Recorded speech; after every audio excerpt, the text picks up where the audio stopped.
Is it the safest school in America? They're armed to the teeth. I'm Scott Ott, and this is Bill Whittle Now. And Bill, in Texas City, Texas, the school district there decided shortly after I believe it was the Santa Fe shootings, they decided that they would do a lot more to take care of the security of their students. And so they actually wound up hiring a former Secret Service agent who has led them to install facial recognition cameras. There are RFID chips on students and teachers alike so that they can keep track of where all of the people in the building are. And they have some 22 deputies throughout the district armed with AR-15s, in addition to hardened doors and other security measures. The local taxpayers actually took a vote and decided to go ahead with a $6.5 million bond issue to pay for these security measures. Bill, I guess the first thing that occurs to me is, at what point are you going overboard? Well, I think you can say that as long as your child comes home safely at the end of the day, you've probably made a pretty good investment compared to some of the other things you're able to spend your money on, Scott. Well, it just seems that there's no at what point would be going too far? I used to joke when I was a county commissioner that if the district attorney came to us and said that he needed to have Abrams fighting vehicles or tanks, that we would fund it because it was for the public good and safety. And how could you say no to that? Is there some threshold at which even conservatives would say, wait a minute, $6.5 million in AR-15s? Yeah, I think if you were telling me that every single student had to carry a 9mm in body armor, I'd say you're probably going too far then. There are two kind of conflicting things at issue here, at least as far as I can see. One of them is it's always so difficult to try to bring perspective to things because people assume that by arguing for perspective, you simply are dismissing these things as if they don't matter. And that is the last impression I would like to give. But if you look at it if you look at the number of people who actually commit mass shootings as a malfunctioning percentage of widgets made, it's something like 7 sigma 2, 3, 4. It's 1% of 1% of 1% of the population. These things are not exactly commonplace, but when they do occur, they occur in such heartbreaking fashion. And it is a sad statement of the times, but also a statement of the reality of the times that we now have to start treating our most precious commodity as if it was a precious commodity. Doesn't that seem, though, I think you just made the point, essentially, that it seems to fly in the face of everything that the right and that the National Rifle Association have been saying about how extraordinarily rare these events are, despite all the attention they get in the media. And here we have this Texas school district that's basically saying we mean to meet firepower with superior firepower. I would say that my child is, to the degree that a child is endangered by a school shooting statistically, I would think that a child in that school is significantly lower risk than the average school population. And just because we don't have a lot of cases of airplanes ditching in the ocean, that's not an excuse to not put life preservers on board. What we do in a situation like that is we try to take whatever reasonable and meaningful safety measures as we can. Now, people have often said, why don't you just make a plane out of the same stuff that make the black boxes out of, You could certainly beef up the chairs in an aircraft and beef up to some degree the crashworthiness of an airplane, but you would essentially not make it an airplane anymore. You would be prohibitively expensive. No one would get to fly in them. And the number of people killed in airplane accidents is really, in the United States, I think it's been pushing 22 years now or something since there's been a fatality on a major carrier in the United States. And among all of this, the one point that's hardest to make is the one that has to be made, and it's the one that's just very difficult to do in this day and age, and that is the point that airplanes do occasionally crash, and cars do occasionally cross dividing lines and kill people. Surgeons make mistakes. People shoot up schools. Wrong medicine is administered to people. The idea now that we live in a society that is so safe and so prosperous and so secure, and the wolf is so far from our door that we believe that any death short of being 103 years old surrounded by relatives as you peacefully drift off into eternal slumber, anything short of that is a tragedy or a catastrophe. Anybody who dies in their 40s, it's a tragic death. Anybody who dies of cancer, tragic death, catastrophe. I'm not saying I'm a big fan of school shootings, cancer, or plane crashes. I don't particularly like any of those things, and to the degree that we can limit them without destroying our rights and our freedoms, I'm all in favor of it. But we have reached a point in America where reality is so far away from us that when it intrudes its often pleasant and yet often ugly head, we we feel like there's something we can do about it. Like there's something we can do about murder. Like surely we have to be able to do something about the fact that people snap and murder people. But you On can't. that very point, let me read you a quote from the vice chair of Texas Gun Sense, which is a group that is not wholly endorsed by the National Rifle Association, let's put it that way. And the vice chair of Texas Gun Sense was telling local media, if we can keep guns out of the hands of people that shouldn't have them, that's automatically going to be safer. And so he was calling for background checks and the sensible gun regulations that you often hear called for. Doesn't he have a point, Bill, that we, instead of spending $6.5 million to arm up and harden defenses, wouldn't it be better to spend that kind of money making sure that crazy people don't get guns? Well, to some degree, we already make sure that crazy people don't get guns. I mean, you're not allowed to sell guns. Felons are not allowed to own guns. We talked about just very recently. Usually the first sign of mental disorder is not a mass school shooting. Usually there's all kinds of other warning signs and indications. It's not up to the school and it's not up to gun dealers to police the society for the mental health of the people in it.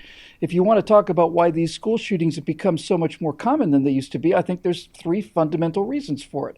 And none of them are magic bullet fixes. I think the first one is that the amount of violence in video games and television has desensitized people to violence. I want to be crystal clear about this. I'm not saying they caused the shootings, because to say that they caused the shootings is to deny free choice and to basically say that people are just automatons who will be wound up by whatever anybody says or does or shows on TV and go off and become little killbots. But nevertheless, to the degree that it is desensitizing, that's number one.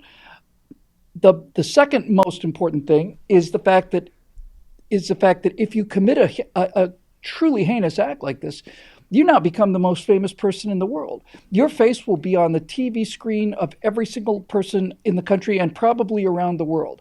And if you're a person who's very sad and lost and feeling suicidal, well, now the stakes are such that you can either just kill yourself or you can take 100 people with you, in which case you'll be famous and that'll show everybody. So by constantly broadcasting the numbers, the body counts, the faces, the names, forensic psychologists, not my opinion, forensic psychologists say that every single thing that the news media does is exactly the wrong thing in terms of trying to keep these things down.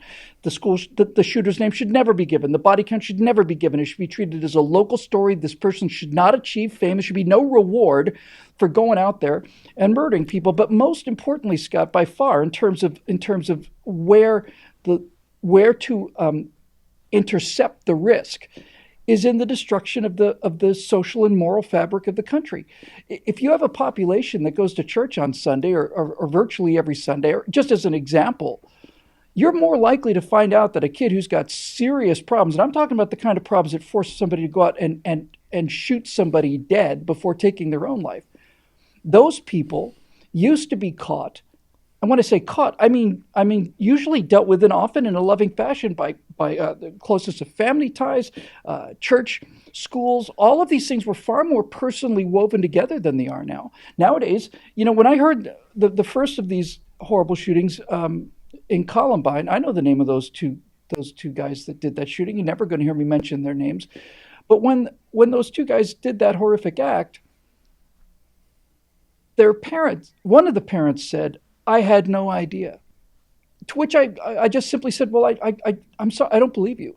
I don't believe you had no idea. I don't believe that your son could be so disturbed for long enough to be able to prepare something that monstrous without you having some kind of idea that there's something, a little funny going on."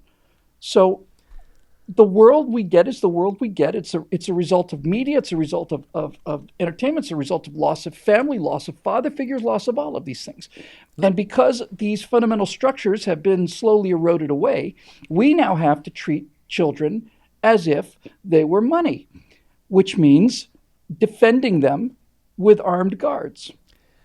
Yeah, and let me follow this to its natural conclusion. So, a school district raises $6.5 million in a local bond issue to harden the structure and prepare the people to defend. And by the way, the Secret Service agent who's now running security for this school district is basically saying all of this stuff is to buy time for the law enforcement officers to show up. Precisely correct, So yes. he is not pretending that this is going to be the ultimate security for the school. Precisely correct.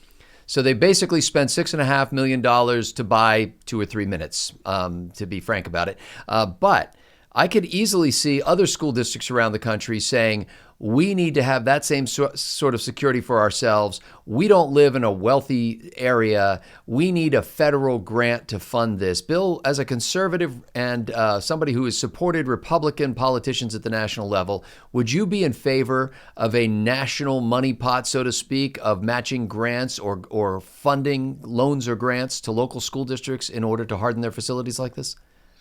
That's a superb question. I'm in favor of hardening the facilities, and I'll come back to that in a minute. What that actually means in terms of the real world. But since I don't think there should be a Department of Education, I can't very well say that I wish there should be some kind of national educational fund designed to harden schools. With that said, when you look at the amount of money that we spend on crime prevention, and we look at the amount of money we spend protecting things that presumably we value less than our children, you would think that there would be a way, one way or another. My entire feeling and hope would be that it could be done voluntarily through the community, precisely the way they did it in Texas. But I don't think that is the case. Although, Scott, again, I don't think it's a conflict of values to say that while I don't think there should be a Department of Education, I'm dead set against the idea. I think every county should have its own Department of Education, and they're all in competition to find out what's actually working and what's not. But if it turned out that the school on the local level couldn't afford it, you could make a case that if that money is being taxed and spent, I'd like it not to be, but if it's going to be, you could make a case that might be something worthwhile to put into school systems. But that, and maybe the main reason I would be in favor of that would be for people's attention to be focused on what the actual problem is rather than what they wish the problem is. The problem is that there are people who are throughout history have been mentally unstable or just plain bad, and they kill people.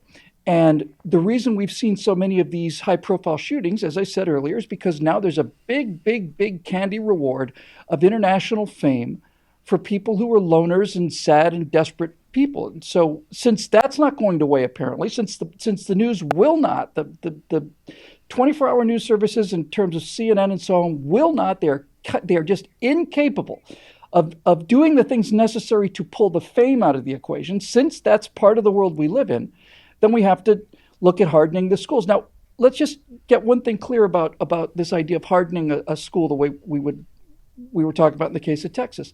Does this mean that there cannot be a school shooting at this particular school in Texas? Of course it doesn't mean that. It doesn't mean that it's less likely to happen at this school. I suspect on some microscopic level it might be somewhat less likely, but that's not the point. When we talk about hardening a school, we're talking about increasing the overall odds because we have no certainty. In other words, there are probably a number of cases, you could count them on a couple of hands, I'm sure, every year, where in an automobile, somebody who's not wearing a seatbelt or has their airbag either deactivated or prior to the airbags being installed in cars, you occasionally hear stories about somebody who's in a terrible collision, they're thrown from the car, and it turns out that being thrown from the car saved their lives, presumably. This may or may not happen, but without question, this is simply not up for discussion, that seatbelts and airbags save millions of lives every single year. So the reason I'm bringing this up is to say that being in an automobile where you have a child seat for your underage children, where you wear your seatbelts, where you have an airbag, and you drive responsibly, is not a guarantee that you will not be in a fatal car accident. But it is a statement that says that your chances of survival, if one of these events should occur, is significantly higher than it would be otherwise.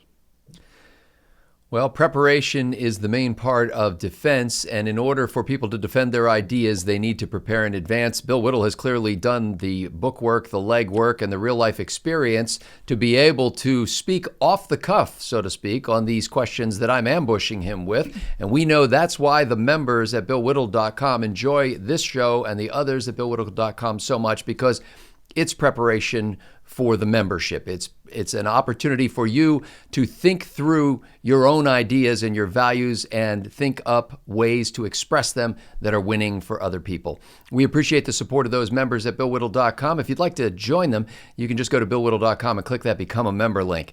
For Bill Whittle, I'm Scott Ott. Thanks to the members at BillWhittle.com for making this possible.